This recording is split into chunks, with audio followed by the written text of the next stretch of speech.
La pression de vivre pleinement sa vie, de tout expérimenter peut être source d'anxiété. Mais un chrétien ne doit pas s'inquiéter. Il n'a pas à s'inquiéter.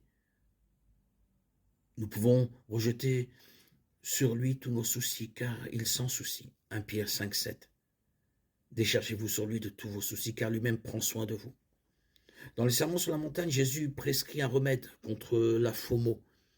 Il dit de regarder la nature. Les oiseaux du ciel et l'herbe des champs ne travaillent pas, mais Dieu s'assure quand même qu'ils ont tout, ce dont ils ont besoin. Et les chrétiens ont beaucoup plus de valeur que les oiseaux ou l'herbe.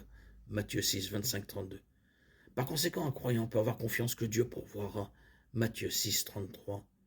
Cherchez premièrement le royaume et la justice de Dieu, et toutes ces choses vous seront données par-dessus. Notre confiance en Dieu devrait s'étendre au-delà des nécessités de base de la vie. Dieu est aux commandes et sa souveraineté guide chaque partie de la vie, y compris nos expériences et nos opportunités. Romains 8, 28.